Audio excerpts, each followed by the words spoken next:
तो students FM की RTP जो सितंबर 26 में आई है वो बहुत इजी है ना। एज सच कोई बहुत डिफ़िकल्ट क्वेश्चंस नहीं है, बट स्टिल ये पर्पस यहाँ पर हमको डिफ़िकल्ट क्वेश्चन कराना नहीं है, रिवाइज कराना है कि एक बार सारे चैप्टर से एक एक क्वेश्चन रिकॉल हो जाए। तो इसीलिए हम इस आरटीपी सेशन को रख रहे हैं। तो सबसे पहले आपका केस सिनेरियो आया था, क्वेश्चन 1 बोल रहा है औरो engineering limited is engaged in manufacturing of industrial machinery and heavy engineering equipment used in infrastructure automobile and renewable energy projects. बोल रहा है हम लोग तो मैन्युफैक्चरिंग करते हैं। Over the last few years company has achieve stable growth rate in revenue. Stable growth है students, क्योंकि आपको मैंने पढ़ाया हुआ है कि फ्लक्चुएटिंग ग्रोथ भी होते हैं, तो यहाँ बोल रहे हैं स्टेबल ग्रोथ है मतलब कॉन्स्टेंट ग्रोथ है। Due to increasing demand from domestic and export markets, the management is presently evaluating its long-term strategy in view of its proposed expansion into high-capacity precision engineer equipment। मतलब ऐसा कोई याद रखने वाला paragraph नहीं है ना, बस इसमें इंपॉर्टेंट था कि स्टेबल ग्रोथ है। Stable growth word is important.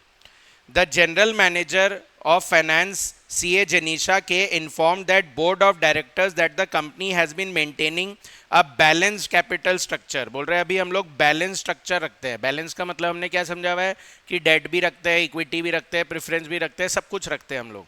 That is equity share भी है, प्रेफरेंस शेयर भी है और डिबेंचर भी है। However, with the proposed expansion plan, the company is considering additional debt financing to take advantage of financial leverage। Company debt और लेना चाहती है, और डेट का एडवांटेज आपको लिवरेज चैप्टर में पढ़ा दिया गया है कि अगर हम लिवरेज लेते हैं तो उससे हमारे शेयर होल्डर का ईपीएस बढ़ जाता है। शेयर होल्डर का क्या बढ़ जाता है? ईपीएस बढ़ जाता है। तो वही बोल रहा है उसके बेनिफिट लेना चाहते हैं and tax benefit associated with debt capital. ये भी आपको पता है कि केडी को हम लोग आफ्टर टैक्स लेते हैं। तो ये कीवर्ड्स थे इस पैराग्राफ से, बाकी और कोई काम का नहीं है। As on 31st March 2006, the company had following structure at book value दिया हुआ है स्टूडेंट्स। ये एक्चुअली क्वेश्चन है कॉस्ट ऑफ कैपिटल का। तो आपको पता है कि हम लोग कॉस्ट ऑफ कैपिटल यानी केओ निकालने के लिए बुक वैल्यू वेट्स भी लेते हैं और मार्केट वैल्यू वेट्स भी लेते हैं। तो उसमें से प्रिफर किसको करते हैं? मार्केट वैल्यू वेट्स को। पर क्वेश्चन ने हमको इसमें बुक वैल्यू ही दिया है तो बुक वैल्यू से ही करना पड़ेगा। इक्विटी शेयर कैपिटल आपका स्टूडेंट 30 करोड़ का है, ज़्यादा जीरो लगाने की ज़रूरत नहीं है, 30 ले लो इसको। और फिर उसके बाद क्योंकि वैसे भी एमसीक्यू का क्वेश्चन है तो ज़्यादा डिस्क्रिप्टिव में जाना नहीं है। 11.5% प्रेफरेंस शेयर है 6 करोड़ का, डिबेंचर है स्टूडेंट 10 करोड़ का। टोटल कैपिटल एम्प्लॉयड है आपका कितना? 46 करोड़ है ना। टोटल कैपिटल एम्प्लॉयड मतलब इन तीनों का टोटल 46 करोड़ है। The equity shares of the company are currently quoted at 300 रुपए पर शेयर। तो करेंटली कोटेड एट 300 पर शेयर को हम बोलते हैं P0। क्या बोलते हैं स्टूडेंट्स? P0। अगर करंट लिखा होता है तो P0 बोलते हैं, एक्सपेक्टेड लिखा होता है तो P1 बोलते हैं। द कंपनी एक्सपेक्ट्स टू पे अ डिविडेंड ऑफ 15 पर इक्विटी शेयर। तो जैसे ही एक्सपेक्टेड डिविडेंड आ जाता है तो हम उसे क्या बोलते हैं? D1 बोलते हैं। And dividend is expected to grow at a stable growth rate of 5% per annum। तो ये आपका स्टूडेंट G हो गया। तो D1 भी है, P0 भी है, G भी है। सर KE के बहुत सारे फॉर्मूले होते हैं, कंफ्यूजन रहता है कौन सा लगाना है, पर मेरा बोला हुआ है कि अगर ग्रोथ रेट है तो आपको ग्रोथ मॉडल ही लगाना है। बीटा है तो आपको कैपे मॉडल ही लगाना है, ग्रोथ है तो ग्रोथ मॉडल ही लगाना है, और ग्रोथ भी नहीं है, बीटा भी नहीं है तो लगाते हैं dividend yield model, earning yield model. ये सब फिर तब सोचते हैं। The applicable tax rate is 35%. The management is now considering raising additional debt। Additional date लेना चाहते हैं हम लोग 5 करोड़ का बाय इशूइंग 12% डिबेंचर्स। 12% वाले डिबेंचर 5 करोड़ के और लेना चाहते हैं। The finance director expects that the proposed increase in leverage may improve the shareholders' return. As a result of revised plan, the expected dividend per share is estimated to increase to 20 rupees per share। आपका new D1 दे दिया है students कि जब हम additional date लेंगे तो उससे हमारा शेयर होल्डर का ईपीएस बढ़ेगा, और शेयर होल्डर का ईपीएस बढ़ेगा तो उसका डीपीएस भी बढ़ जाएगा। तो बोल रहा है नया डीपीएस आपको कितना मानना है? 20 रुपीज़ मानना है। While growth rate is expected to remain unchanged at 5% per annum। Growth rate आपकी सेम रहेगी, उसमें हम कोई चेंज नहीं कर रहे। However, due to increase in risk arising from higher leverage, the market price of the equity share is expected to decline to 250 rupees per share.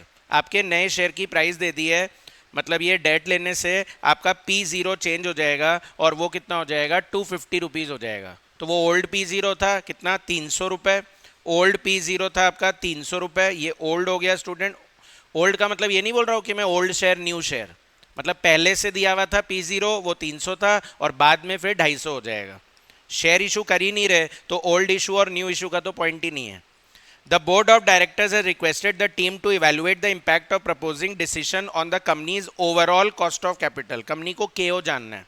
And advise whether the revised structure, अच्छा revise का मतलब मैंने बताया हुआ है, revise का मतलब बताओ क्या होता है, ओल्ड होता है या न्यू होता है. रिवाइज का मतलब दोनों होता है, ओल्ड प्लस न्यू है ना. एक बोला हुआ हिस्टोरिकल वर्ड आता है तो हिस्टोरिकल मतलब ओल्ड होता है, मार्जिनल बोले तो मतलब न्यू होता है, और रिवाइज बोले तो दोनों का कॉम्बिनेशन होता है. ठीक है, तो रिवाइज्ड का निकालना है यानी ओल्ड प्लस न्यू का निकालना है.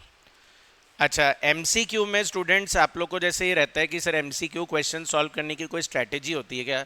देखो वैसे तो कोई पर्टिकुलर स्ट्रैटेजी नहीं होती प्रैक्टिकल में, क्योंकि क्वेश्चन कैसा आएगा हमें भी नहीं पता ना, तो हम ऐसे कोई फिक्स स्ट्रैटेजी नहीं बता सकते. पर हाँ एक टैक्टिक जरूर लगा सकते हो आप यहाँ पर, वो ये कि आप पहले क्वेश्चंस पढ़ लो कि क्या क्या पूछा गया है. पहले आप एमसीक्यू के क्वेश्चंस देख लीजिए कि क्या क्या पूछा है, और फिर आप केस सिनेरियो को पढ़ेंगे ना तो आपके दिमाग में ये क्लियर रहेगा कि ये पूछा है, उसके एंगल से मुझे ये केस सिनेरियो पढ़ना है. क्योंकि अपने को बस एक ही बार पढ़ना है ना. याद रखिएगा, ऐसे नहीं कि बार बार केस सिनेरियो को पढ़े ही जा रहे. अगर टाइम लग रहा है तो उस क्वेश्चन को छोड़ दो आप इमीडिएटली, आप नेक्स्ट क्वेश्चन पे मूव कर जाओ. ठीक है, क्योंकि एक बार में ही केस सिनेरियो पढ़ के हमें उसका आंसर देना है, तभी पेपर टाइमली खत्म होता है, वरना फिर इधर छूटेगा उधर छूटेगा, यही चलता रहता है.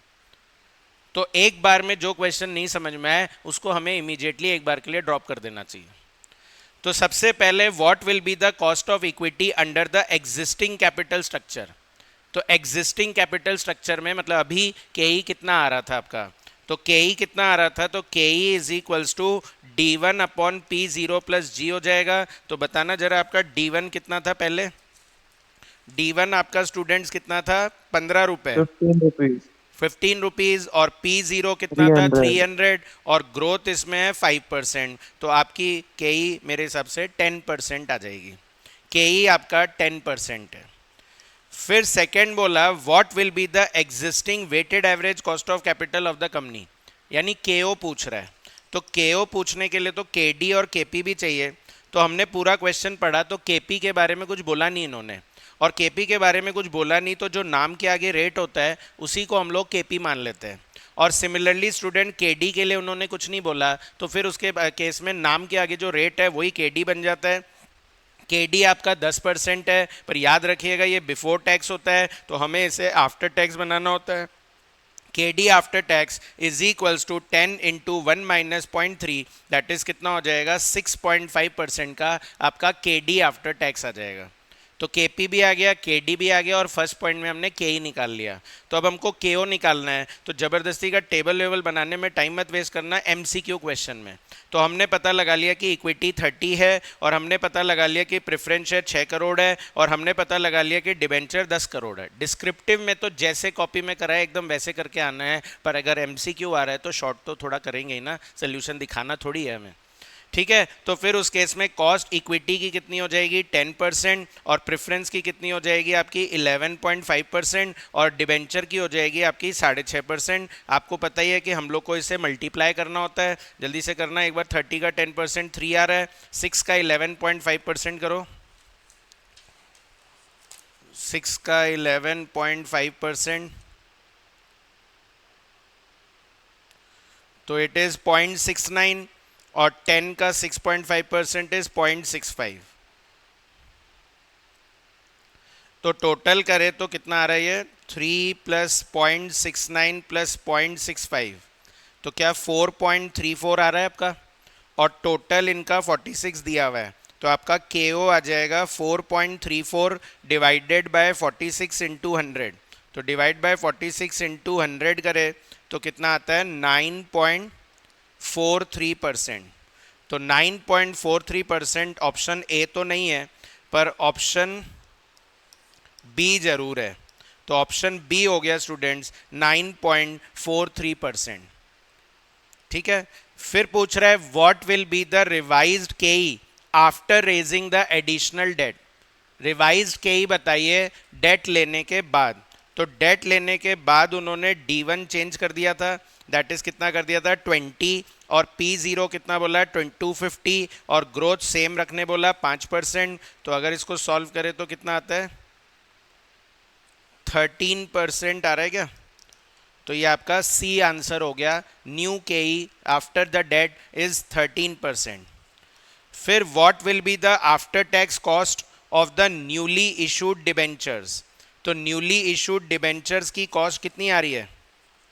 न्यूली इशूड डिबेंचर्स की कॉस्ट तो मैच ही नहीं कर रही है, ऑप्शंस दिए मैंने। 7.8%। 7.8 कैसे आएगा? न्यूली इशूड का 7.8 कैसे आ सकता है? न्यूली इशूड का 7.8 कैसे आएगा? क्योंकि उसकी भी रेट नहीं दी हुई, मतलब उसका भी कोई इन्फॉर्मेशन नहीं दिया हुआ। तो इन्फॉर्मेशन नहीं दिया हुआ तो मैंने रेट हाईलाइट कर दिया था। तो रेट हाईलाइट कर दिया था तो फिर उस केस में हम लोग उसको वापस आफ्टर टैक्स कर देंगे। तो 12 इंटू 1 माइनस 0.35 कर दो, 1 माइनस 0.35, तो कितना आ रहा है 7.8%, है ना, क्योंकि आफ्टर टैक्स ही पूछा है, बिफोर टैक्स पूछता तो 12% हो जाता। What will be the revised weighted average cost of capital after the proposed debt financing? तो अगेन इसमें भी वही इक्विटी हो गया, प्रेफरेंस हो गया, डेट हो गया, डेट हो गया। इक्विटी आपका 30 करोड़ है, प्रेफरेंस शेयर आपका 6 करोड़ है, डेट पहले से 10 करोड़ है, नया डेट 5 करोड़, टोटल हो गया 51 करोड़। उनकी कॉस्ट से उनको मल्टीप्लाई कर दो, कॉस्ट हो गई इक्विटी की 13%, प्रेफरेंस की हो गई आपकी 11.5%, डेट की पुराने वाले की थी 6.5%, और नए वाले की कितनी है 7.8।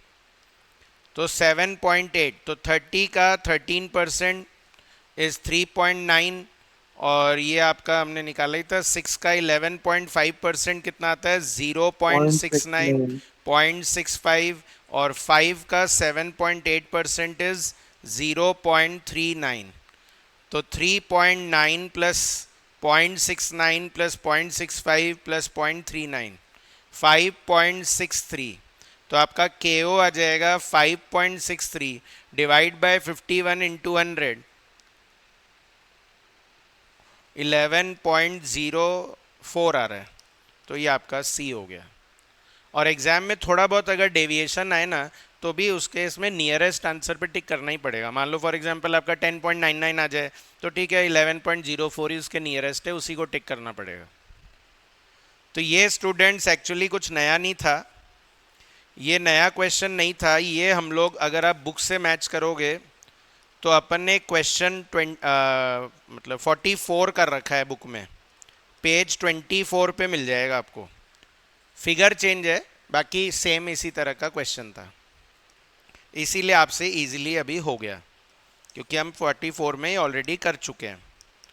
सेकंड क्वेश्चन स्टूडेंट्स, रेशियो और लिवरेज को मिक्स करके इन्होंने एक MCQ क्वेश्चन बनाया, 1 मार्क्स का ही मानिए आप इस क्वेश्चन को। Total assets and current liabilities of Manju limited are 50 lakh and 10 lakh respectively. Total assets भी दे दिया, करंट लाइबिलिटी भी दे दी। रिटर्न ऑन कैपिटल एम्प्लॉयड 15% है। तो यहाँ हमने फॉर्मूला पढ़ा हुआ है EBIT 1 minus T upon capital employed into 100 और EBIT upon capital employed into 100। तो सर 15% लिखा हुआ है तो हम कैसे समझे ये आफ्टर टैक्स है बिफोर टैक्स? तो क्या है, टैक्स रेट ही नहीं है क्वेश्चन में, तो आप उसे बिफोर टैक्स ही मानेंगे, तो ये बिफोर टैक्स ही माना जाएगा। Measure of business operating risk, घुमा के बोला, सीधे सीधे नहीं बोला जा रहा है इनसे। Measure of business operating risk is 3.5, तो हमने पढ़ा हुआ है कि DOL बोलते हैं इसे, ऑपरेटिंग रिस्क को मेजर करने वाले रिस्क को क्या बोलते हैं, DOL। तो DOL आपका 3.5 है और PV रेशो आपका 70% है, and you have to calculate your sales. तो सबसे पहले इसमें चाहिए हमें कैपिटल एम्प्लॉयड, तो कैपिटल एम्प्लॉयड या तो डेट प्लस इक्विटी होता है स्टूडेंट्स, और या फिर total assets minus current liability भी होता है। तो तो टोटल एसेट आपके 50 लाख हो गए, करंट लायबिलिटी 10 लाख हो गई, तो आपका 40 लाख का क्या हो गया, कैपिटल एम्प्लॉयड। अच्छा, रिटर्न ऑन कैपिटल एम्प्लॉयड 15% है, तो 15% किसका, कैपिटल एम्प्लॉयड का ही तो होगा। तो 40 लाख का 15% यानी 6 लाख का आपका क्या आ जाएगा, EBIT। क्या आ जाएगा, 6 लाख का क्या आ जाएगा, EBIT। अच्छा, EBIT आ गया स्टूडेंट्स, तो DOL का फॉर्मूला होता है कंट्रीब्यूशन अपॉन EBIT। तो कंट्रीब्यूशन अपॉन EBIT 3.5 आना चाहिए। कंट्रीब्यूशन नहीं पता पर EBIT 6 है, तो इससे आपका कंट्रीब्यूशन निकल जाएगा कितना, 21 आ जाएगा ना। और फिर पीवी रेशो दिया हुआ है, तो आपको पता ही है कि हमने मार्जिनल कॉस्टिंग में पढ़ा हुआ है कि sales equals to contribution upon PV ratio.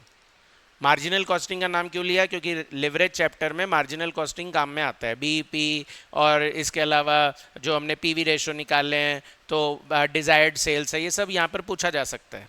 तो contribution 21 divided by PV ratio 70%, तो आपकी सेल्स आ जाएगी 30 lakhs एंड देयरफॉर आंसर क्या हो जाएगा, बी। ठीक है, अगेन मैंने तो फिर भी इतना लिख दिया है ना, आपको तो और शॉर्ट में करना है, आपको कोई फॉर्मूला वॉर्मूला लिखने की जरूरत नहीं है, if it is a MCQ। Next question number 3।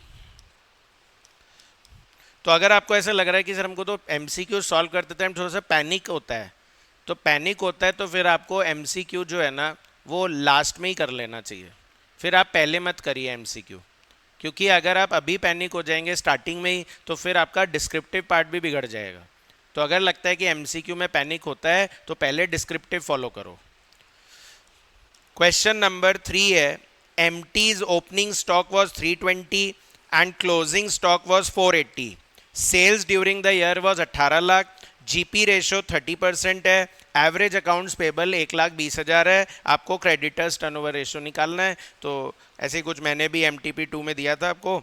तो सेल्स में से जीपी माइनस करें तो COGS आ जाएगा students, that is 18 lakh minus 30%, तो कितना आता है आपका COGS, 18 माइनस 30%, 12,60,000 का COGS आ जाएगा। अच्छा, COGS का फॉर्मूला क्या होता है, opening plus purchase and minus closing is equals to 12,60,000 होना चाहिए। तो ओपनिंग दे रखा था 3,20,000 और परचेजेस आपको निकालने थे, और क्लोजिंग जो है वो आपका कितना है, 4,80,000। तो इससे स्टूडेंट्स आपकी COGS निकल जाएगी, तो COGS आ जाएगी 14,20,000, 12.6 प्लस 1.6, तो COGS इज 14,20,000। और COGS अगर COGS क्या है, परचेजेज आ गई 14,20,000, परचेजेज आ रही है 14,20,000, और फिर उसके बाद क्रेडिटर्स टर्नओवर रेशो का फॉर्मूला होता है परचेज अपॉन एवरेज पेबल्स। तो परचेज उन्होंने दे दिया 14,20,000 और पेबल्स आपके कितने हैं, पेबल्स 1,20,000 बोल रहे हैं, तो इससे आपका कितना आता है,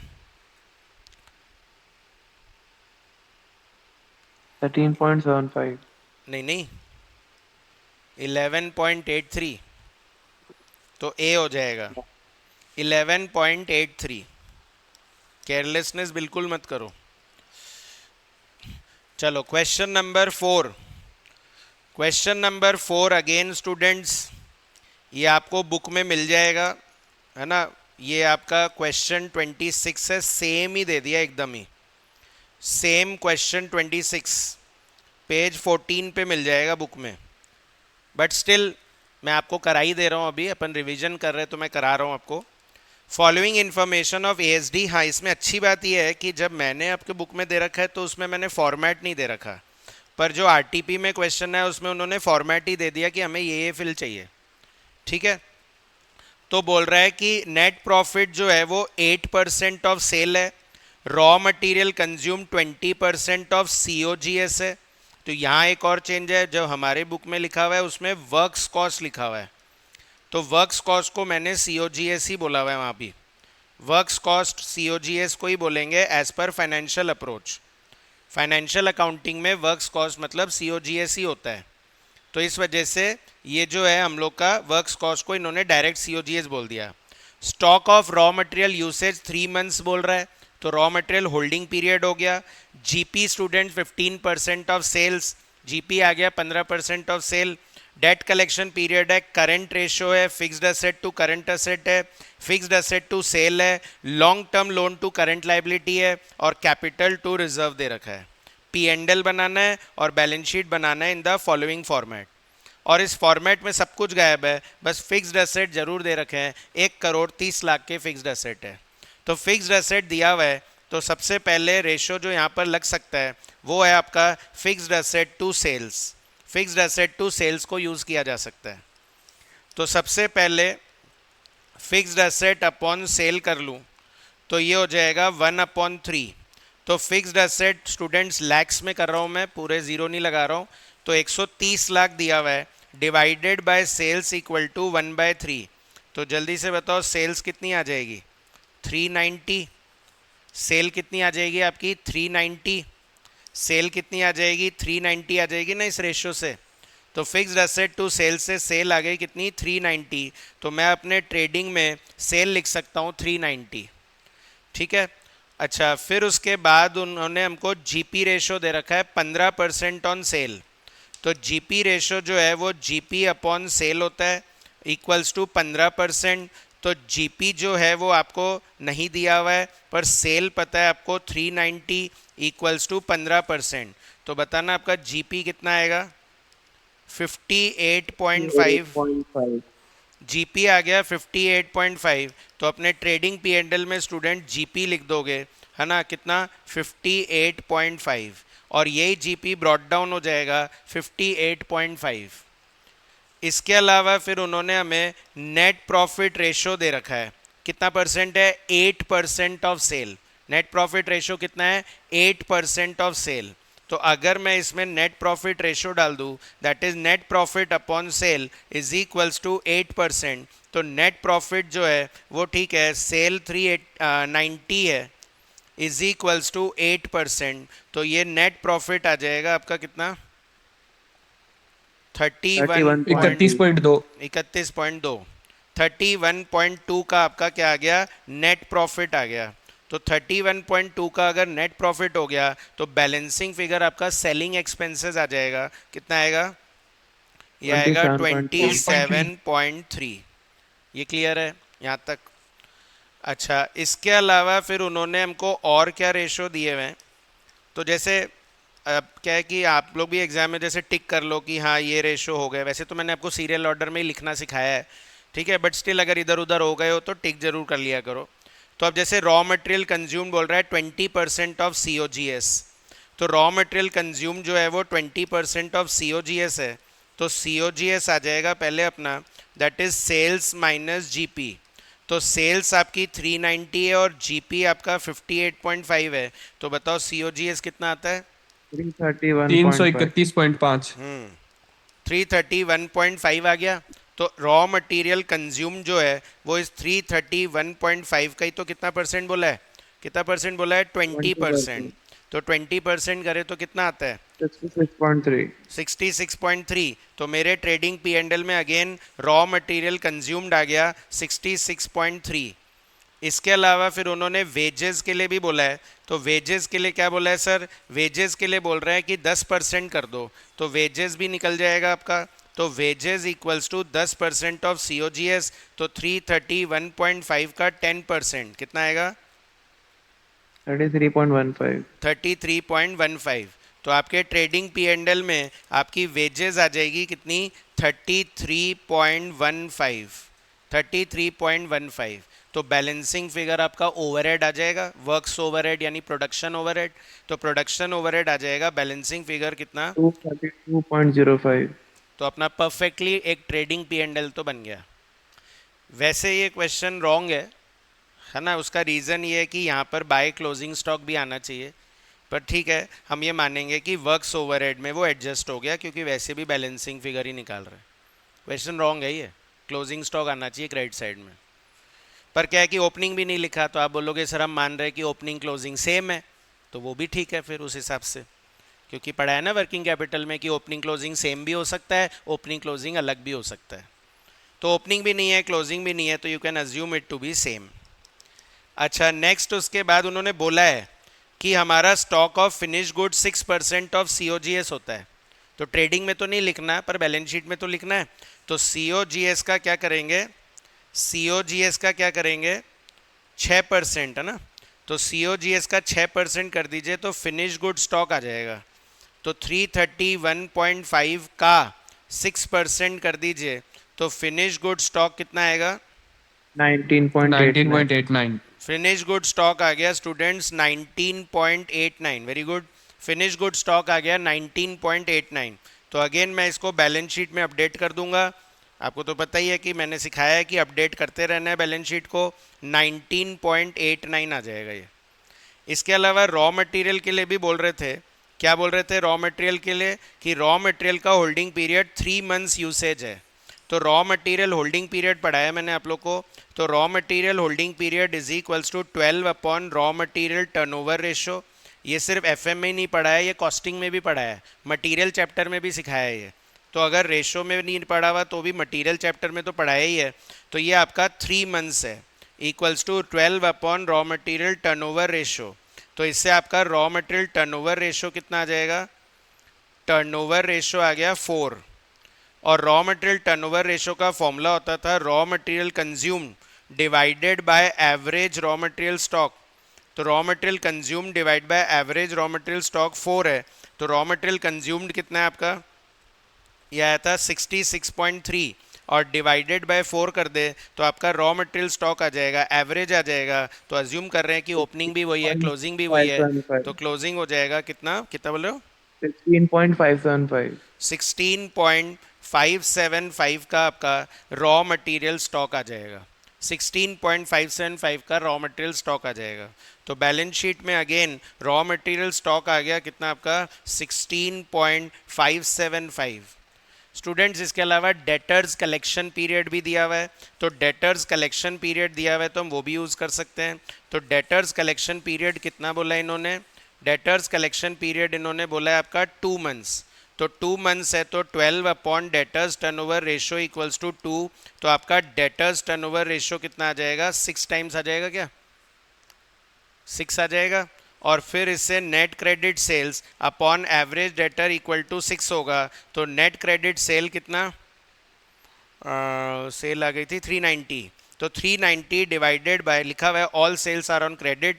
तो एवरेज डेटर इक्वल टू 6। तो बताइए आपका डेटर कितना आ जाएगा, 65। 65। तो डेटर सर भी आ अपन गया। इसको बोलो। टर्नओवर रेशियोज में करके कर रहे हैं, इसको अपन वर्किंग कैपिटल की तरह डायरेक्ट नहीं कर सकते। हाँ कर लो, बिल्कुल कर सकते हो, वर्किंग कैपिटल चैप्टर के जैसे भी कर सकते हो, बिल्कुल ठीक है। अच्छा, फिर उसके बाद और आपका है नेक्स्ट बोला है एक रेशो दिया है इन्होंने fixed asset to current asset.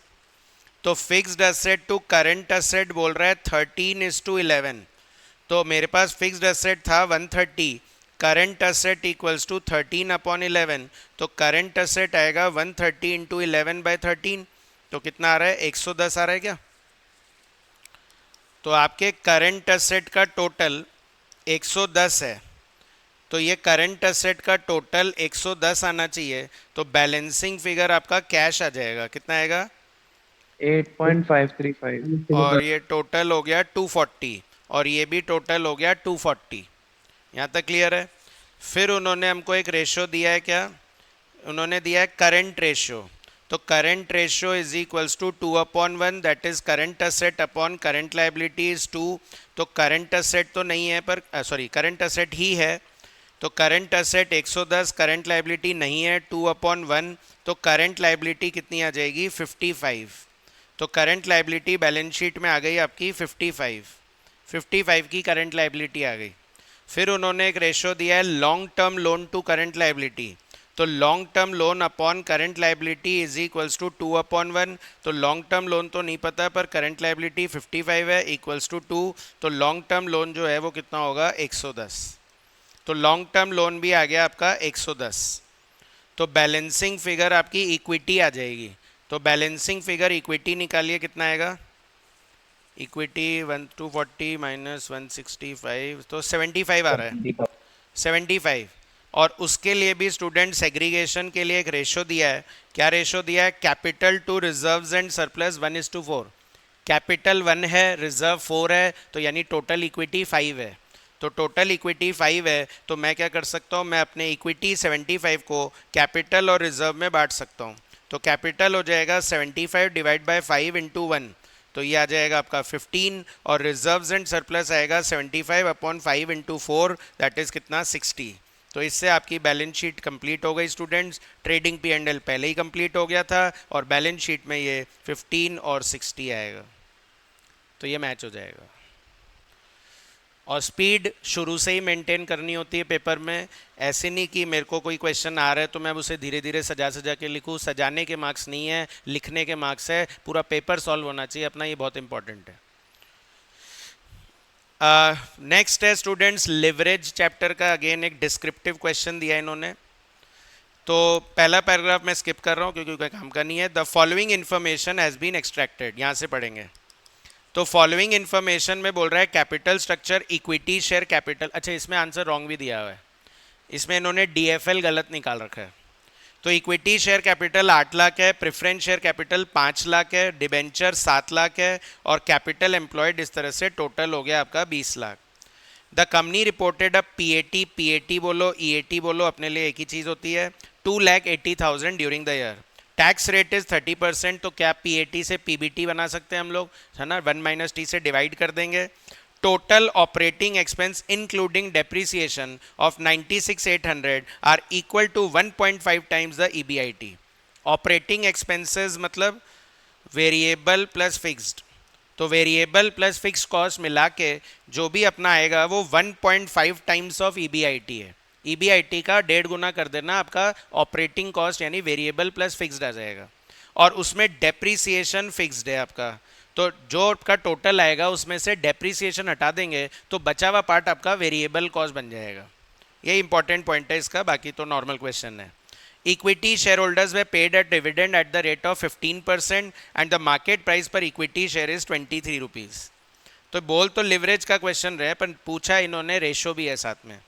Based on the information calculate the following, तो मैं तो आपको शुरू से ही सिखाया है, जब से एफएम पढ़ाना शुरू किया तब से बोला है ratio chapter most important chapter है, तो उसी को उन्होंने बीच में डाल दिया फिर से। Preference dividend coverage ratio, equity dividend coverage ratio, earning yield ratio और प्राइस अर्निंग रेशो, ये आपको सब निकालना है।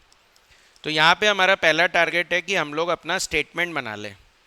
तो मतलब वही सेल्स में से वेरिएबल कॉस्ट माइनस करेंगे तो कंट्रीब्यूशन आएगा, और माइनस करेंगे फिक्स कॉस्ट तो आपका ईबीआईटी आएगा, और ईबीआईटी में से इंटरेस्ट माइनस करेंगे तो ईबीटी आएगा, और ईबीटी में से टैक्स माइनस करेंगे तो ईएटी आएगा, और ईएटी में से प्रेफरेंस डिविडेंड माइनस करेंगे तो इटेश आ जाएगा।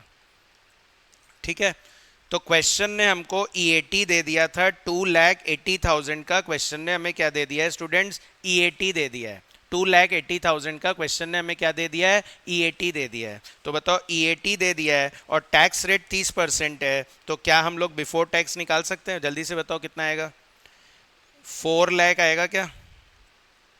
ईएटी 4 लाख आ जाएगा क्या बेटा, जल्दी बोलो। Yes sir. और फिर इंटरेस्ट जो है वो आपका कितना है, डिबेंचर 7 लाख का 12% करे तो आपका इंटरेस्ट बनता है 84,000, और अगर इंटरेस्ट बनता है 84,000 तो ईबीआईटी कितना हो जाएगा, 4,84,000। ईबीआईटी हो जाएगा 4,84,000, और ईबीआईटी अगर 484 आ गया तो अब उसका 1.5 गुना उन्होंने ऑपरेटिंग एक्सपेंसेस बोला था, जिसमें से 96,800 तो फिक्स्ड है। तो अगर हम पहले 1.5 गुना कर ले तो ऑपरेटिंग एक्सपेंसेस जो आएगा वो 1.5 टाइम्स ऑफ ईबीआईटी हो जाएगा। तो 1.5 टाइम्स ऑफ ईबीआईटी, तो ईबीआईटी कितना है आपका 4,84,000, तो उसका 1.5 टाइम्स करिए कितना आएगा, जल्दी से करिए, 1.5 टाइम्स कितना आता है,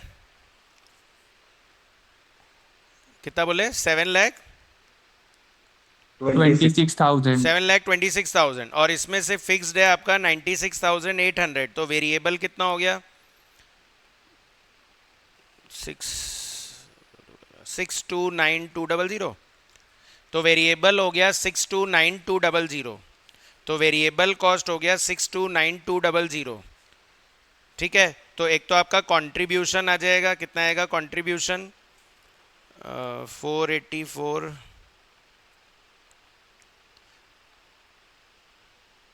प्लस 96 580.8. 5,80,800 और उसमें हम लोगों ने ऐड कर दिया वेरिएबल कॉस्ट, तो ये आ जाएगा आपका 12,10,000. 12,10,000 करेक्ट, 12,10,000 का आपकी सेल आ रही है। अच्छा, प्रेफरेंस डिविडेंड भी माइनस कर दो, 5 लाख का 10% कितना होता है 50,000। प्रेफरेंस डिविडेंड भी कैपिटल का ही परसेंट होता है, ईएटी का परसेंट मत कर देना। प्रेफरेंस डिविडेंड भी कैपिटल का परसेंट होता है, ईएटी का मत कर देना कभी। तो इटेश आ गया आपका 230। तो पहला पॉइंट बोल रहा था, क्या पूछ रहा था, ऑपरेटिंग लिवरेज बताओ और फाइनेंशियल लिवरेज बताओ। तो बस आ ही गया, अब तो क्या बचा। तो degree of operating leverage is contribution upon EBIT, तो it is 580,800 and divide by 4,84,000। इसको मैंने कैसे सिखाया था लिवरेज के फॉर्मूले को, profit before fix cost upon profit after fix cost. तो profit before fix cost contribution है, profit after fix cost EBIT है। तो 580,800 डिवाइड बाय 4,84,000 इज 1.2 आ रहा है क्या। Yes, sir. और DFL जो है इसी का आंसर इन्होंने रॉन्ग दिया है। अगर किसी ने करा हो आरटीपी और उसको लग रहा हो कि मैच नहीं कर रहा है, तो इसका रीज़न ये कि वो प्रेफरेंस डिविडेंड लेना भूल गए। तो EBIT upon EBIT minus I minus PD upon 1 minus T होगा। तो EBIT 4,84,000 and divided by 484 minus interest 84,000 and minus PD आपका 50,000 and divided by 1 minus T, तो 1 माइनस 0.30, तो that gives you an answer of 1.43 ratio 1.47। ठीक है, ratio 1 लिखना ऐसे mandatory नहीं होता है, मतलब 1.2 1.47 भी माना जाएगा। और इसके अलावा फिर बोला है प्रेफरेंस डिविडेंड कवरेज रेशियो, तो इसका फॉर्मूला होता था स्टूडेंट्स EAT। क्या फॉर्मूला होता है EAT। प्रेफरेंस डिविडेंड किस में से देते हैं, EAT में से। तो कवरेज रेशियो का फॉर्मूला होता है EAT अपॉन प्रेफरेंस डिविडेंड। तो EAT आपका था 2,80,000 और प्रेफरेंस डिविडेंड है आपका 50,000, तो that gives you an answer of 0.6. 5.6। और फिर इसके बाद है इक्विटी डिविडेंड कवरेज रेशियो। तो equity dividend coverage ratio is इटेश डिवाइडेड बाय प्रेफरेंस डिविडेंड।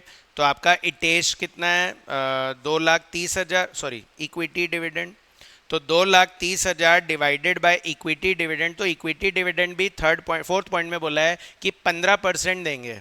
तो अगेन डिविडेंड 15% देंगे, लिखा हुआ है डिविडेंड 15% देंगे। तो किसका, कैपिटल का, 8 लाख का 15% यानी 1,20,000।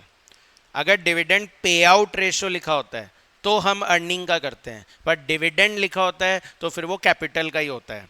तो 2,30 डिवाइडेड बाय 1,20 कितना आएगा 1.92। इसके अलावा अर्निंग यील्ड रेशियो के लिए पहले EPS चाहिए होगा। तो जो आपका इटेश आ रहा है उसको पहले नंबर ऑफ शेयर से डिवाइड कर दो। तो इटेश आपका कितना है स्टूडेंट्स 2,30,000, उसको नंबर ऑफ शेयर से डिवाइड कर दीजिए, दैट इज 80,000।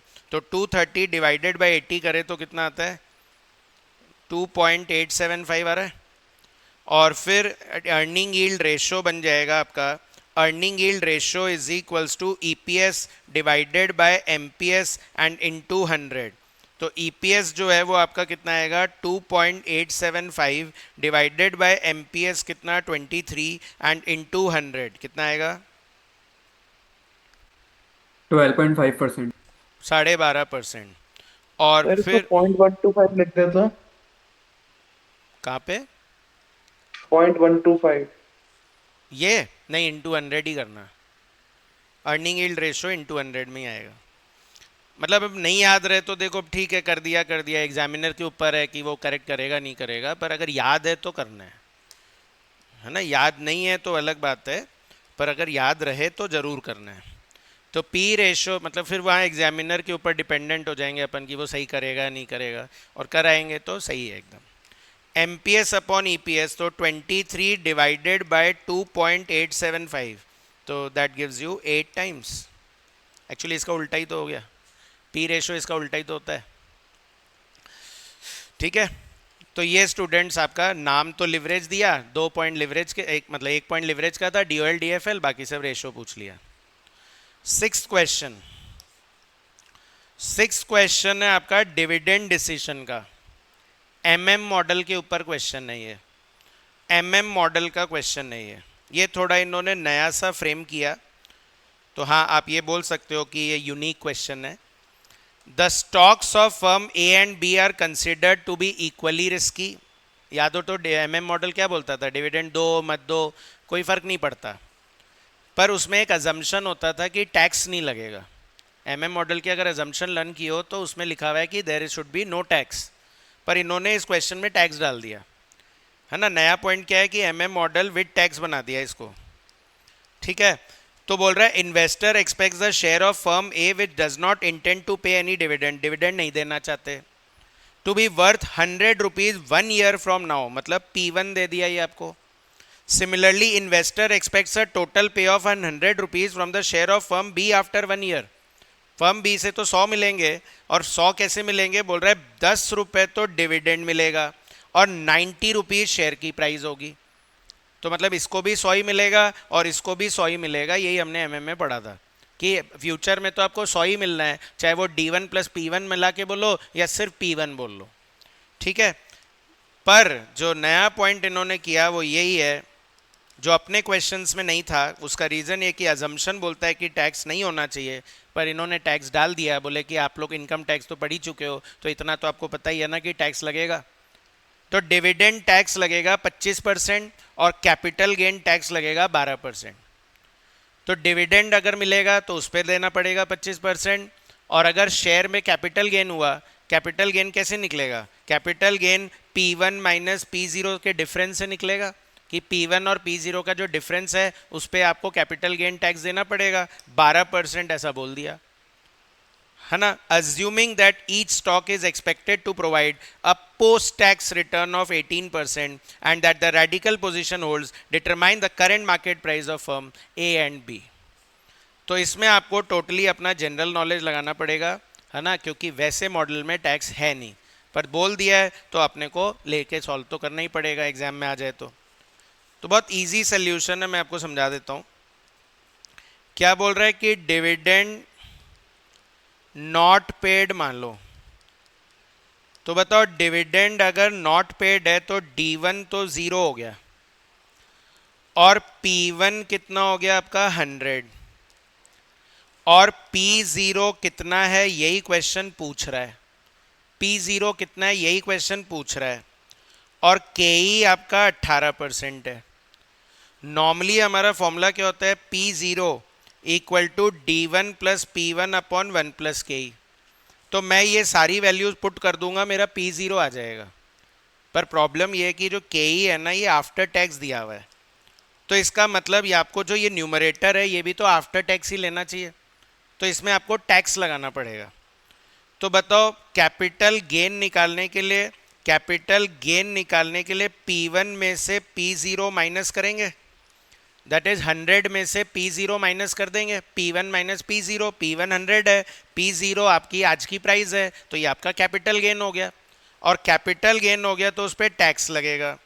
तो टैक्स ऑन कैपिटल गेन हो जाएगा आपका 100 माइनस P0 पे 12% टैक्स लगेगा, दैट इज 0.12 लगेगा, और 0.12 का मतलब हो गया 12 माइनस 0.12 P0।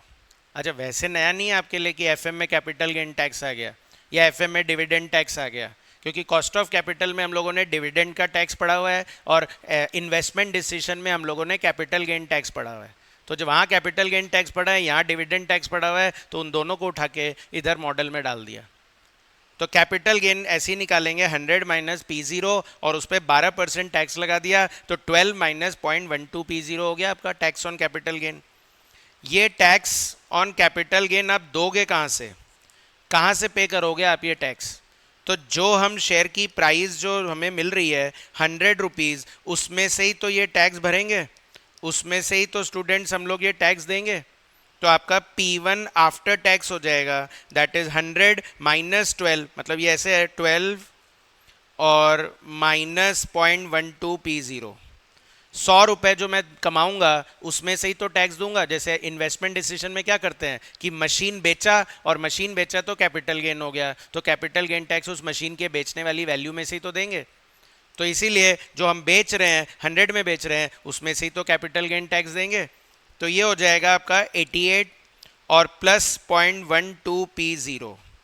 तो जो आपका फॉर्मूला था P0 equal to D1 plus P1 upon 1 plus KE, तो P0 जो है वो आपको निकालना है। D1 0 है, P1 आ गया 88 plus 0.12 P0 and divided by 1 plus 0.18। 1.18 को लेफ्ट हैंड साइड में ले जाए तो 1.18 P0 is equals to 88 plus 0.12 P0 हो जाएगा। तो ये 1.06 P0 इज इक्वल्स टू 88 आ जाएगा। तो आपका P0 निकालना कितना आएगा? P0 कितना आएगा स्टूडेंट्स? 88 डिवाइडेड बाय 1.06, तो that gives you an answer of 83.02। कोई कंफ्यूजन है इसमें?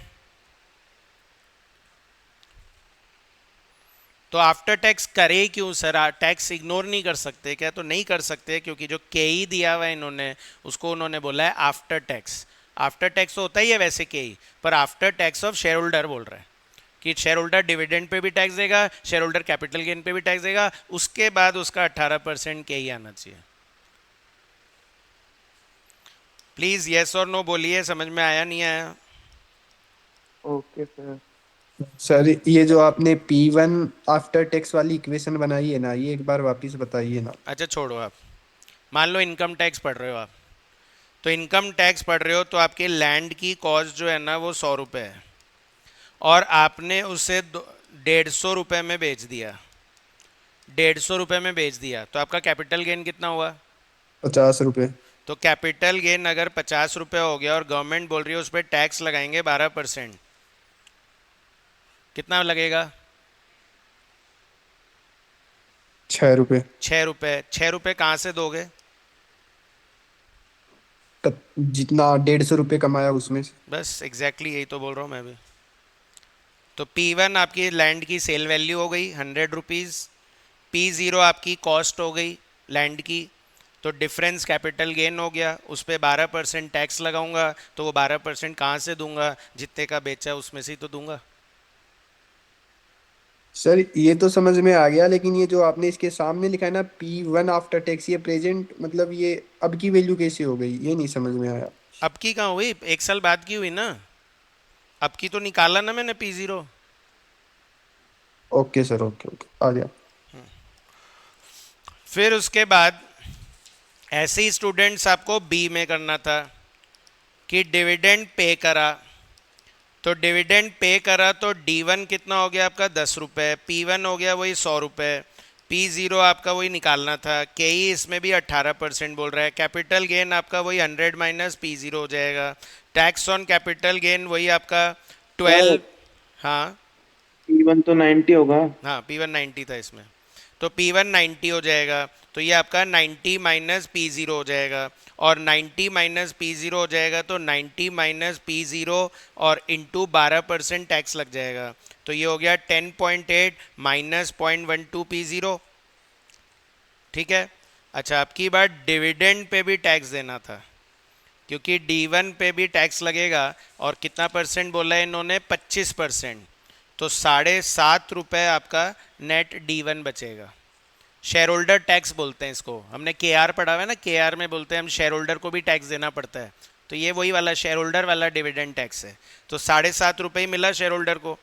अच्छा P1 आफ्टर टैक्स हो जाएगा आपका 90 माइनस 10.8 और माइनस 0.12 P0, तो 90 में से 10.8 गया तो 79.2 एंड प्लस 0.12 P0 हो जाएगा।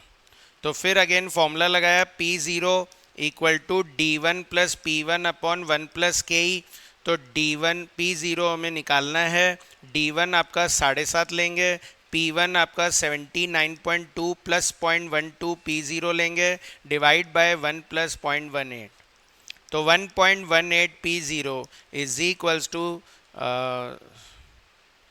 कितना आएगा 7.5 प्लस 79.2 86.7 86.7 प्लस 0.12 P0 तो 1.06 P0 इक्वल्स टू 86.7 तो आपका P0 कितना आ जाएगा 81.79 आ रहा है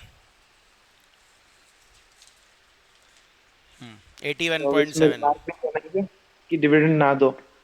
हाँ अच्छा तो आप बोलोगे सर हमारे तो क्वेश्चंस में P0 सेम होता था तो वही तो हम समझाना चाह रहे हैं कि उसमें अजम्पशन था कि टैक्स नहीं लगेगा पर यहाँ इन्होंने टैक्स दे दिया तो उससे ऑब्वियसली वो वाला कंक्लूजन नहीं आएगा जो हमने पढ़ा हुआ है। ठीक है, सबको क्लियर? Yes sir. लिख के रख लो सोल्यूशन या स्क्रीनशॉट ले लो, जैसे भी कर लो। आप कहते थे ना एफएम पूरी एक साथ लग सकती है, ये आगे पीछे हर तरफ से एक साथ लगा रहे हैं इस क्वेश्चन में।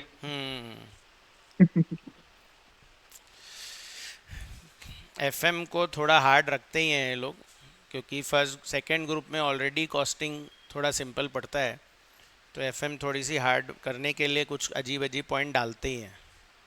ऑडिट भी तो है सर, उसमें भी तो घुमा देते हैं, एफए में भी घुमा देते हैं।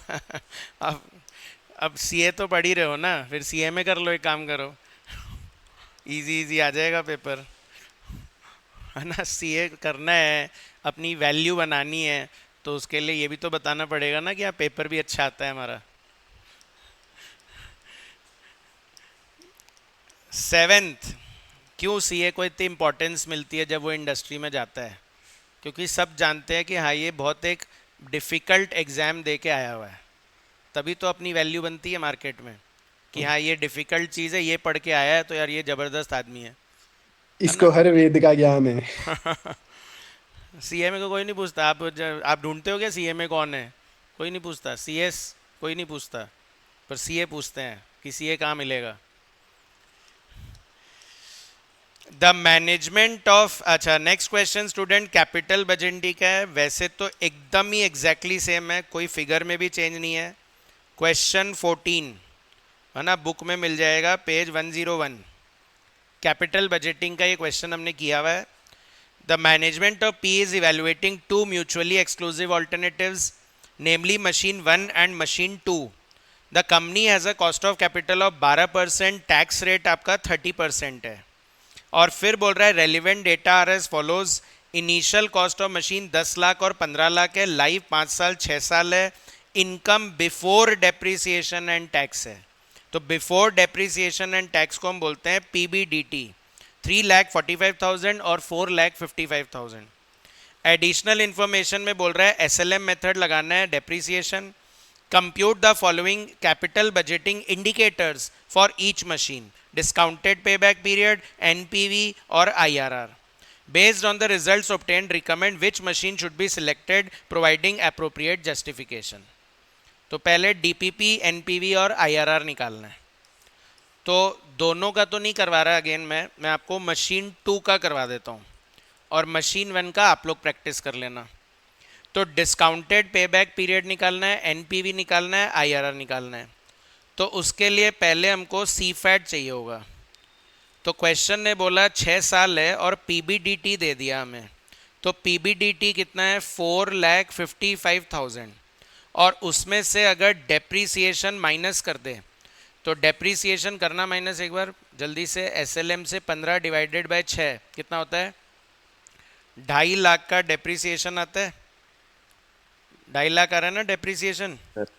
तो आपका PBT आ जाएगा कितना? 2,05,000 और PBT में से माइनस कर दीजिए टैक्स, तो 51,500 टैक्स लगा दिया तो PAT आ गया कितना? 143,500 143,500।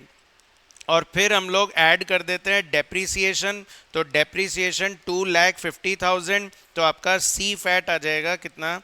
3,93,500। तो ये आपको 2 और 1 दोनों के लिए पहले निकालना पड़ेगा।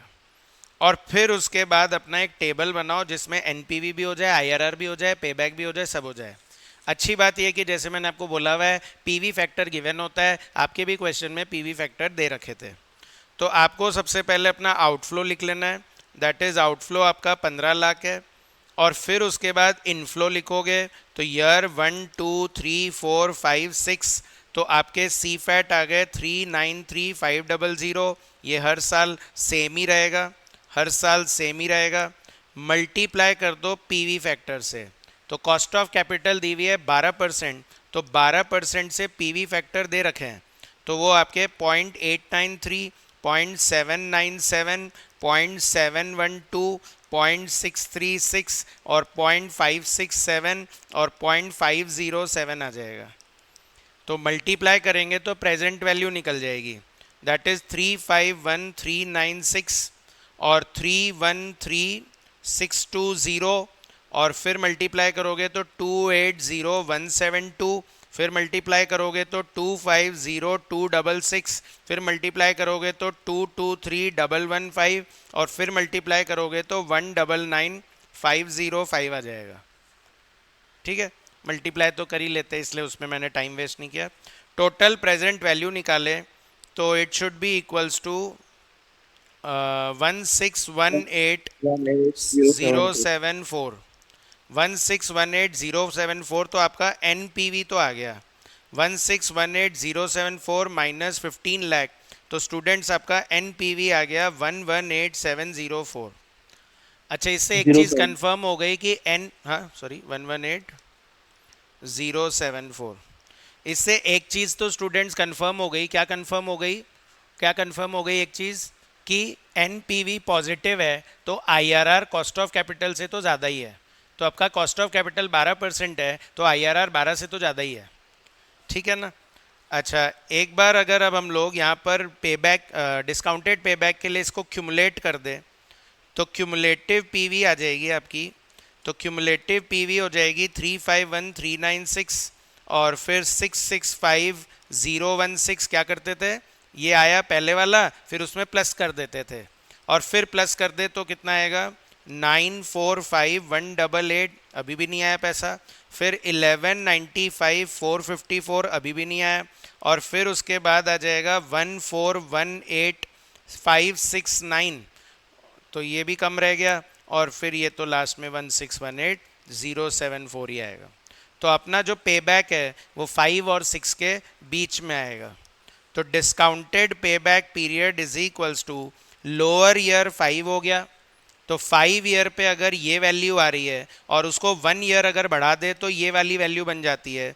तो हम बोलेंगे कि 1618074 माइनस 1418569, मतलब 14 लाख से 16 लाख होने में अगर 1 साल लग जाता है, तो फिर 14 लाख को 15 लाख होने में कितना टाइम लगेगा? 1418569, 1418569 को 16 लाख बनने में 1 साल लग जाता है, तो 1418659 को 15 लाख बनने में कितना टाइम लगेगा? या ऐसे बोला था, जो लोअर ईयर है उस पे ही वैल्यू दोनों तरफ आएगी, ऊपर जो चाहिए और नीचे जो दूसरे ईयर पे आ रहा है। कितना रहा है? 5.41 5.41 years. And then further students बोल रहा है आईआरआर निकालो, तो आईआरआर निकालो तो हम लोग रेट दूसरी ट्राई कर लेते हैं। तो मान लो हम लोगों ने यहाँ तो बहुत ज़्यादा पॉजिटिव आ रहा है, तो मान लो हम लोग रेट 15 ले लेते हैं, तो 15% से इसकी प्रेजेंट वैल्यू निकाल लो। अच्छा, अब यहाँ पर पूरा करने की ज़रूरत नहीं है, ये तो पूरा इसलिए किया था क्योंकि क्यूमुलेटिव कर रहे थे, पर क्यूमुलेटिव पीवी निकालनी थी, पर अब तो सीधे ही पीवी चाहिए, तो सीपीवीएफ यूज़ कर लो। तो 15% से सारे फैक्टर ऐड कर दो, 0.870 प्लस 0.756 प्लस 0.658 प्लस 0.572 प्लस 0.497, तो कितना आएगा ये? 1489397 नहीं, क्यूमुलेटिव कितना आ रहा है? 3.785, तो 3.785 आ रहा है क्यूमुलेटिव फैक्टर। क्यूमुलेटिव फैक्टर 3.785 आ रहा है, तो इससे कितना बोल रहे हो, कितना आ रहा है? 1489398, 398 398, और इसमें से अगर 15 लाख माइनस कर दें तो 15 लाख माइनस कर दे तो एनपीवी नेगेटिव आ रहा है, कितना आ रहा है? 10602 10। 602। अच्छा, यहाँ पर मैंने बोला हुआ है कि 1489398 को मत यूज़ करा करो, पर आरटीपी में जानबूझ के वही वाला यूज़ किया कि आप लोग यही करने लग जाओ, ठीक है, और फिर एग्जाम में हम रॉन्ग कर देंगे। तो आप मत करके आना, आप ऐसे ही करके आओगे। -10602 एनपीवी आ रहा है। और फिर क्योंकि और भी रेट दे रखी है तो ऐसा नहीं करेंगे कि 12 और 15 से इंटरपोलेशन कर दिया, 14% से भी निकालेंगे। तो 14% से अगर क्यूमुलेटिव फैक्टर करे तो कितना आता है? 14% से क्यूमुलेटिव फैक्टर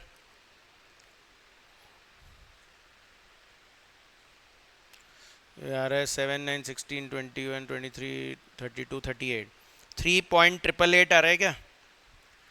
3.888। तो 3.888 से मल्टीप्लाई करिए जल्दी से 393,500 को। 393,500 इंटू 3.888 1529 1529,928। और इसमें से वही स्टूडेंट 15 लाख चला गया तो आपका बचेगा 29,928। 29,928 का आपका क्या बच जाएगा? एनपीवी। तो इन दोनों के बीच में ही है आईआरआर, तो इन दोनों के बीच में है। तो IRR is equals to lower rate कौन सी हो गई आपकी? 14 पे वैल्यू क्या आ रही है? 29928।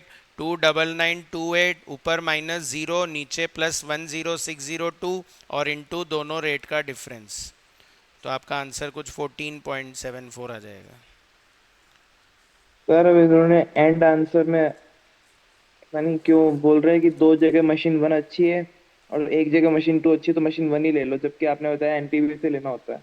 हाँ वो ठीक है। तो आंसर तो चेंज हो गया सर। उन्होंने बोला है प्रोवाइडिंग एप्रोप्रिएट जस्टिफिकेशन, तो आप अपना जस्टिफिकेशन दे दो, वो उनका जस्टिफिकेशन था, ठीक है।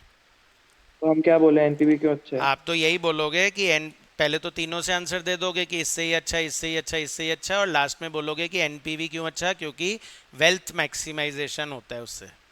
एनपीवी को हम अच्छा क्यों बोलते थे? Because it satisfies the goal of wealth maximization. ये एनपीवी आना मतलब हमारी वेल्थ इतने से बढ़ रही है, इसलिए हम एनपीवी चूज करते हैं। अपना गोल ही क्या है सब्जेक्ट का? Wealth maximization. तो वेल्थ के अकॉर्डिंग ही आंसर देंगे ना,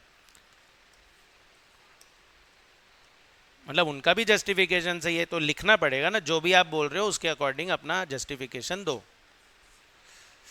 क्वेश्चन नंबर 8, क्या ही बोलूं मैं इस क्वेश्चन का। तो क्वेश्चन नंबर 8 जो है, नाम तो लिखा वर्किंग कैपिटल और डाल दिया फैक्टरिंग, और एकदम वही का वही क्वेश्चन जो अपने क्वेश्चन 2 है, पेज नंबर तो मुझे ध्यान नहीं है, पर पेज क्वेश्चन 2 है आपका फैक्टरिंग का, एकदम सेम डिट्टो क्वेश्चन। बट क्योंकि आपको वैसे भी फैक्टरिंग में प्रॉब्लम आती है तो इसलिए मैं ये फिर से करा ही दे रहा हूँ।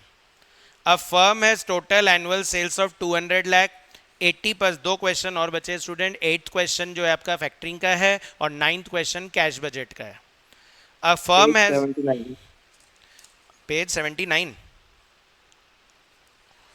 A firm has a total sales of 200 lakh of which 80% is on credit. The company offers credit terms of 2/40 net 120. 40 दिन में दोगे तो 2% डिस्काउंट, वरना 120 दिन में दोगे बिना डिस्काउंट के दे देना। Out of the total customers 50% avail themselves of cash discount while the remaining customers settle after 120 days. तो हम लोग इसका क्या कर देंगे? एवरेज। तो एवरेज हो जाएगा कि 40 दिन में हमारे आधे लोग दे रहे हैं और 120 दिन में बचे हुए लोग दे रहे हैं, तो डिवाइड बाय 2, तो आपका एवरेज आ जाएगा 80 डेज। इस क्वेश्चन में जो डाउट आता है वो ये आता है कि सर इसमें कैश डिस्काउंट की सेविंग क्यों नहीं लेते हो आप? तो उसका रीजन क्वेश्चन खुद है, मैं क्या करूं? क्वेश्चन क्या बोल रहा है? Based on past experience bad debts losses amount to approximately 1% of credit sale. Bad debts हमारा 1% हो रहा था। In addition the firm incurs 240 per annum in administering its credit sale. 240 का हमारा एडमिनिस्ट्रेशन कॉस्ट लग रहा था। दीज कॉस्ट आर अवॉइडेड, एक ये कॉस्ट हमारी बच जाएंगी। दीज कॉस्ट आर अवॉइडेड और because a factor is willing to purchase the firm's receivable. पर ये बताया क्या कि फैक्टर कितने दिन में पैसा लाएगा?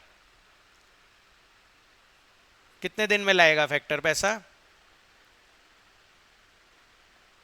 फैक्टर तो नॉर्मल हमसे जितने दिन लेगा, में आ रहा है। तो आप बोलोगे 80 डेज में ही, तो 80 डेज में आ रहा है तो मतलब फैक्टर को भी डिस्काउंट देना पड़ेगा ना फिर, इसलिए यहाँ पर कैश डिस्काउंट की सेविंग नहीं लेंगे। पर अगर लिख देता कि फैक्टर जो है वो बोल रहा है कि मेरा कलेक्शन पीरियड 60 डेज हो जाएगा, तो 60 डेज हो जाएगा तो ठीक है, तुम 60 डेज में अगर ले ही आओगे तो फिर डिस्काउंट देने की ज़रूरत क्या है?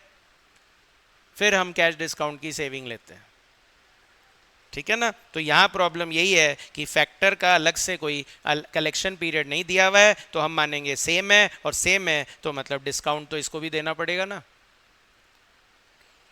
अच्छा, फिर बोल रहा है the factor will charge 2% commission and provide advance against receivables at an interest rate of 18% with retaining 10% as reserve. Determine the effective cost of factoring.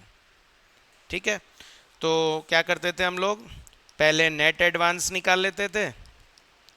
तो नेट एडवांस में सबसे पहले क्या आएगा, और वैसे भी चलो मैं मान लेता हूँ कि कुछ कुछ पॉइंट में ऐसा होता होगा, आप लोग को लगता होगा कि सर ये तो गलत ही है, पर अपने को तो अल्टीमेटली फिर आईसीआई को ही फॉलो करना पड़ेगा ना। जो आईसीआई कर रहा है वही तो करना पड़ेगा, तभी तो मार्क्स मिलेगा। कुछ अलग कराओगे फिर नहीं दिया तो क्या करे, जो चीज़ आई हुई है उसको तो वैसे ही करना पड़ेगा ना। तो एवरेज डेटर जो है वो कितना है, 200 लाख।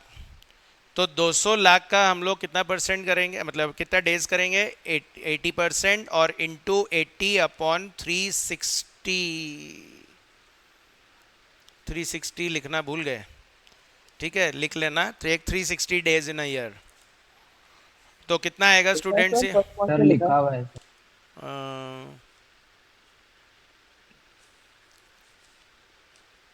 हाँ लिखा हुआ है, determine the effective cost of factoring assume 360 days in a year. तो कितना आ जाएगा, 35.56, और माइनस फैक्टर रिजर्व करेंगे 10%, तो 10% हो जाएगा 3.56, तो बैलेंस बच जाता है 32, और 32 आ जाएगा तो फिर हम लोग कमीशन ले लेते हैं। तो कमीशन जो है वो कितना परसेंट है, 2%। 2% किसका करते हैं, 35.56 का ही करते हैं। तो कितना आएगा, 0.71। मुझे तो ऐसे लग रहा है याद ही हो गए मुझे ये फिगर, बार बार ये कराते कराते। 31.29 आ रहा है क्या, माइनस इंटरेस्ट, और 31.29 पे इंटरेस्ट लगेगा। 31.29 पे आपका इंटरेस्ट रेट है 18%, तो 18% इंटू 80 अपॉन 360 कितना आएगा, 1.25। तो ये आपका 30.04 नेट एडवांस आ जाता है। और मैंने आपको बोला हुआ है कि ये क्वेश्चंस एमसीक्यू में भी आ सकते हैं ना, फैक्टरिंग के क्वेश्चन एमसीक्यू में भी आ सकते हैं। तो वैसे ही पूछेंगे, पहला पॉइंट नेट एडवांस कितना आ रहा है बताओ, तो आपका आंसर हो जाएगा 30.04। और फिर इसके बाद हम लोग नेट कॉस्ट निकालते हैं स्टूडेंट्स। तो नेट कॉस्ट जो है वो कमीशन है, तो कमीशन जो है वो आपका पूरे साल का निकालना होता है यहाँ पर। तो आपका जो कमीशन है 0.71 है, उसको इंटू 360 डिवाइडेड बाय 80 कर दो। तो 360 डिवाइड बाय 80 करें तो कितना आता है, 3.2। 3.2, और इंटरेस्ट जो है वो 1.25 लगा। तो ये भी अगेन 80 डेज के लिए, तो 360 अपॉन 80 करेंगे कितना आएगा, 5.63। 62 या 3, 3। तो 5.63, ये टोटल हो गया आपका 7.83। और माइनस फिर बैड डेट सेविंग होगी, तो बैड डेट 8.83। 8.83, और बैड डेट्स की सेविंग होगी। तो बैड डेट्स का सेविंग जो है वो आपका 1% बोला था, तो 1% ऑफ क्रेडिट सेल, तो 160 लाख की क्रेडिट सेल है तो 1.6, 1.6। और एडमिनिस्ट्रेशन कॉस्ट बच जाएगा। तो एडमिनिस्ट्रेशन कॉस्ट कितना, 2.4। और कैश डिस्काउंट सेविंग क्यों नहीं लेंगे, समझा दिया मैंने आपको कि उसमें फैक्टर का अलग से कोई कलेक्शन पीरियड नहीं दिया हुआ है। तो कितना आ जाएगा आपका नेट कॉस्ट, 4.83। और इससे स्टूडेंट्स आपकी इफेक्टिव कॉस्ट निकल जाएगी। तो that is 4.83 divided by 30.04 and multiply by 100, 16.08। 16.08। 8। 8 8। हाँ, यहाँ इन्होंने एक ऑल्टरनेट आंसर जरूर दिया है। वो ऑल्टरनेट आंसर ये दिया है इन्होंने कि आप 30.04 की जगह इसको 31.29 से भी डिवाइड कर सकते हो। आरटीपी में ये ऑल्टरनेट दिया है, पर आप तो एक ही याद रखो कि अपन को 30.04 से ही करना है। पर बाय चांस जैसे कभी आंसर मान लो एमसीक्यू में आ जाए, मैच नहीं हो रहा हो, तो एक बार करके देख लेना कि 31.29 से डिवाइड करने से आ रहा है क्या। ठीक है, क्योंकि हो सकता है वो अल्टरनेट आंसर पे एमसीक्यू बना दे। और फिर सेकंड पॉइंट बोल रहा था कि बैंक फाइनेंस जो है वो 14% पे मिल रहा है, तो क्या हमको फिर फैक्टरिंग करना चाहिए? तो हमको फैक्टरिंग नहीं करना चाहिए। नेक्स्ट 9th क्वेश्चन है students, you have been asked to prepare a cash budget. Cash budget बनाना है, तो कोई शॉक मत हो जाना कि कैश बजट कैसे आ गया एफएम के अंदर, ये तो कॉस्टिंग में होता है। तो मैंने बोला हुआ भी है कि कैश मैनेजमेंट चैप्टर है आपके, उसके अंदर कैश बजट आता है। एमटीपी में मैंने भी जानबूझ के कैश बजट डाल दिया था, जिससे आप और रेडी हो जाए कि कैश बजट एफएम में आ सकता है। और आरटीपी में भी यही पॉइंट था। You have been asked to prepare a cash budget. Cash budget बनाना है फॉर द नेक्स्ट क्वार्टर। बस हाँ, मैंने जो क्वेश्चन डाला वो थोड़ा बेटर क्वेश्चन था, ये थोड़ा ज़्यादा ईजी दे दिया इन्होंने। They have provided with the following information. अच्छा, कैश बजट में हम क्या करते थे कि रिसीट और पेमेंट देखते थे कि कितना पैसा आ रहा है, कितना पैसा जा रहा है। Sales are expected to be 4 lakh in January, 4 lakh in February, 6 lakh in March, और ऑल सेल्स कैश सेल है। तो कैश सेल का मतलब तो यही हुआ ना कि जिस टाइम कैश सेल करेंगे उसी टाइम कैश आ जाएगा। तो जनवरी में सेल किया, जनवरी में आ जाएगा। फेब्रुवरी में सेल करी, फेब्रुवरी में आ जाएगा। मार्च में सेल करी, मार्च में ही आ जाएगा। The estimated purchases are 3,80,000 in January, 360 in February, 450 in March. But payment for purchase will be made after a lag of 1 month. Lag मतलब एडवांस या आउटस्टैंडिंग। लैग मतलब क्या होता है? आउटस्टैंडिंग। ऐसा वर्किंग कैपिटल में हमने पढ़ा हुआ है, लैग मतलब आउटस्टैंडिंग होता है। तो 1 महीने बाद देते हैं, मतलब जनवरी का पेमेंट फेब में करेंगे, फेब का पेमेंट मार्च में करेंगे, मार्च का पेमेंट अप्रैल में करेंगे। तो ऐसे तो फिर सर दिसंबर का भी तो जनवरी में दोगे, तो वही लिखा हुआ है outstanding on account of purchase in December are 3,50,000। अच्छा, the rent per month is 10,000 and the partners personal withdrawal per month is 25,000। Partnership firm तो ऐसा कुछ बोला नहीं था, ठीक है, पर अचानक से इनके पार्टनर आ गए, शुरू हो गए, तो पार्टनर्स आ गए तो ठीक है, ड्राइंग्स के नाम डाल से। देंगे, हाँ ड्राइंग्स डाल देंगे तो हाँ, क्या हो ड्राइंग आ गया। जाएगा, और क्या है, बस और क्या। कैश बजट बना रहे तो कैश चला जाएगा, और क्या। बट ठीक है, पार्टनर्स का है। Salaries and other expense payable in cash. अच्छा, ये भी कैश में ही जाना है, सब कैश में ही हो रहा है, कुछ क्रेडिट पे तो है ही नहीं। 25,000 जनवरी में, 20,000 फरवरी में, 30,000 मार्च में। They plan to buy furniture 40,000 on cash payment in January. जनवरी में फर्नीचर भी खरीदेंगे। Cash balance at present is 6,000। अभी ओपनिंग बैलेंस 6,000 है। ओपनिंग है, प्रेजेंट मतलब ओपनिंग, तो ओपनिंग बैलेंस आपका 6,000 है कैश बजट में। That target cash balance however is 15,000। ये नहीं बोल रहे कि रखना ही है, हमारा टारगेट है कि 15,000 होना चाहिए। What will be the surplus or deficit of cash in relation to their target cash balance? तो इस 15,000 से हमारे पास ज़्यादा बच रहा है या 15,000 से कम बच रहा है, ये हमें निकाल के बताना है। तो फॉर्मेट क्या होता था अपना? फॉर्मेट ये होता था हमारा, पर्टिकुलर और फिर मंथ। हाँ, तो सबसे पहले तो हम लोग अपना पर्टिकुलर लिख लेंगे और मंथ आ जाएंगे आपके जनवरी, फेब्रुवरी और मार्च। कैश बजट में जैन, फेब, मार्च। तो जैन, फेब, मार्च में सबसे पहले आपका ओपनिंग बैलेंस लिख लो। तो ओपनिंग बैलेंस ए बोल लो इसको। तो ओपनिंग बैलेंस जो है वो जनवरी में कितना था आपका? 6,000, 9,000, 6,000, 6,000 बोला। ओपनिंग बैलेंस 6,000 बोला। और फिर उसके बाद रिसीट्स आएंगे, और फिर उसमें बी आएंगे पेमेंट्स, और लास्ट में आ जाएगा क्लोजिंग। तो रिसीट में आ जाएगा एक तो कैश सेल, कैश सेल है तो क्या बोल रहा था, कैश सेल ही है तो उसी महीने आ जाएगा, तो जनवरी का जनवरी में ही आ जाएगा, फेब्रुअरी का फेब्रुअरी में ही आ 4 जाएगा, लाख और अच्छा मार्च का मार्च में ही आ जाएगा। जिस महीने की कैश सेल है उसी मंथ में आ जाएगा।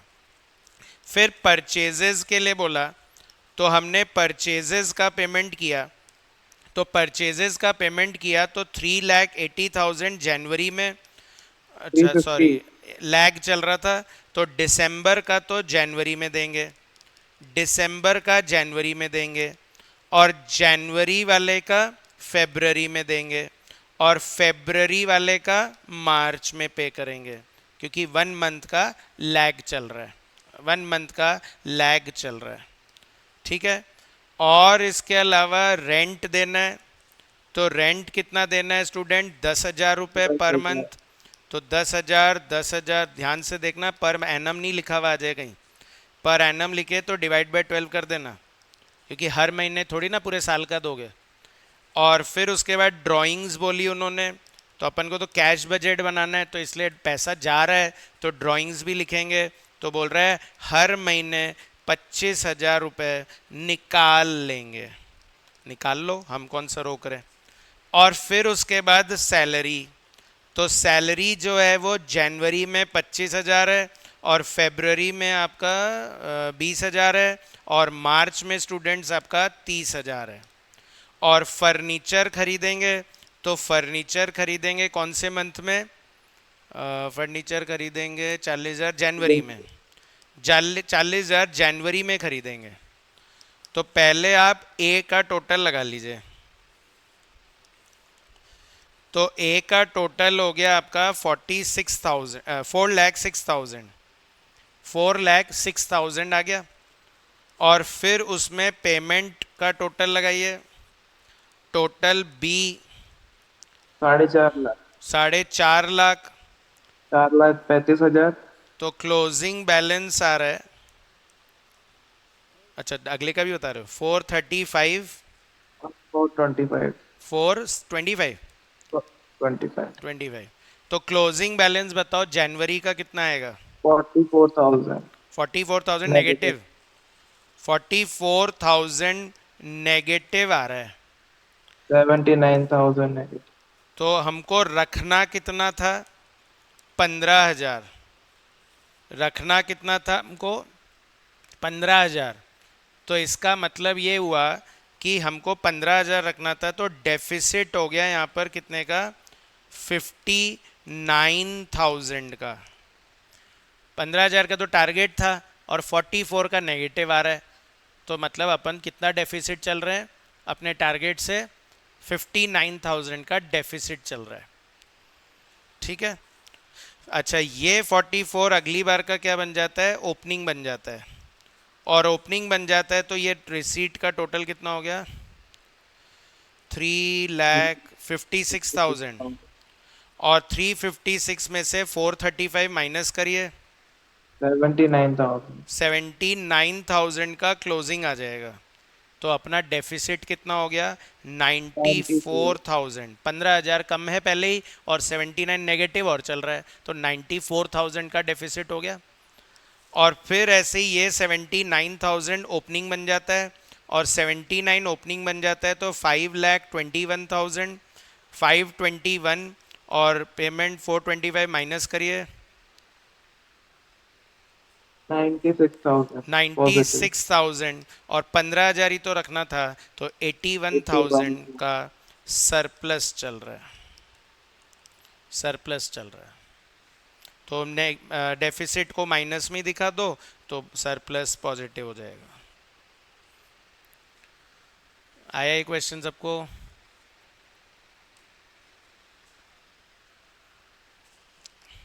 जल्दी से यस नो बोल दीजिए सब लोग, सारे प्रैक्टिकल मैंने आपको करा दिए इसके, कोई कंफ्यूजन, यस नो कंफ्यूजन। ठीक है।